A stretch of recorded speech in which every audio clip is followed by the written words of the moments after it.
the bolts in, just when you make sure you get the bolts in just as far as you can. I mean, if they stick out a hair, it probably won't hurt because that opening's lots big for a rival round to shoot through. I mean, you know, small, it'll go through a pretty good size opening, but I mean, I always just like a nice clean opening in there. It makes life go a lot better. Nothing to stick out and catch one of the balls if they happen to swing sideways. So, and just snug everything all up. And of course, I like to use a ratchet, I guess. If you have a problem with the head of the bolt spinning in there, just kind of hold them snug with your finger, or maybe just kind of wedge it with a screwdriver a bit. You're not going to be able to get a wrench in there. So, essentially, you just got to hold together. I mean, you're not putting together a car or an airplane or something. It is just a Nerf blaster, so, I mean, you know, it doesn't have to be torqued on to 300 foot-pound of torque, so. Then the next step is putting the barrel back in the blaster and then putting the blaster back together.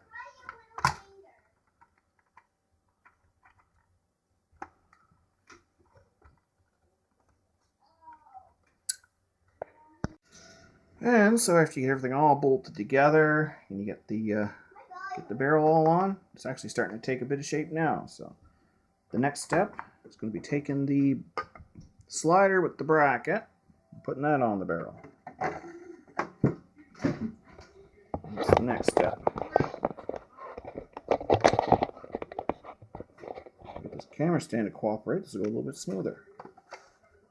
Now, what is that distance? So this particular stage, it's kind of hard to measure how far your arms need to be. So what I did was I first primed the blaster all the way back. And then I was able to figure out exactly how long these arms would have to be.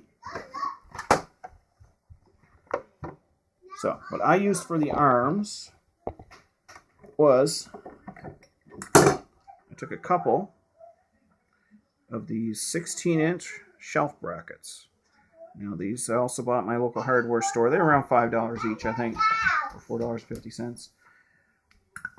And after I figured out how long everything was, I just cut the length to where I needed them to be.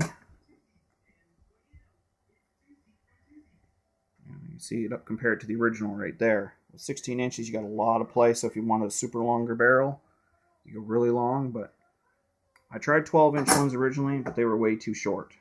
So they were no good. So then the arms, they just attach to the front bracket right here. For that, I used a 5/16 by 1.5" bolt and just bolted through on each side of the bracket. So I'll just skip ahead to the next step just to save you watching me do all the bolting and nutting and the threading. So then after you have the arms bolted to the bracket, then the next step, like I said, the arms and the hole measurement, I can't give a hardcore definition on that one because that's going to vary depending on what bracket you use up here and stuff. But like I said, that's why I recommend going with those 16-inch shelf brackets because that gives you a 16-inch long chunk of steel. I find they're really strong. The weight's not too bad, but they're just a really strong steel. They don't bend very easily, so it gives you a nice thin arm, you know, without it being big, thick, or bulky. So, but you could use a normal flat stock too if you can find it. This is just stuff I found at my local hardware store, so just want to keep the build simple. So, but anyways, when you get to the final step of attaching the bracket, then you got to drill a hole in the handle. The bottom hole, not really a good spot to put it.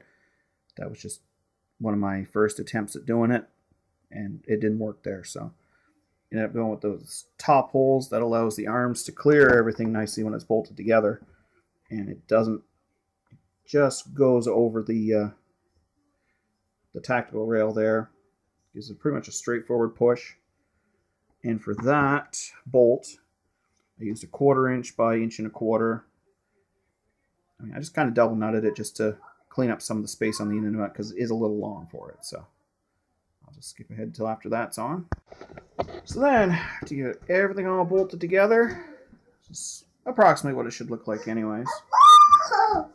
Now the next little step I did, now you could use orange tape or orange paint.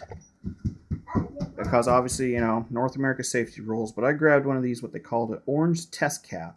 They're made out of a softer plastic. And the original one I used, of course, is for the inch and a half pipe too.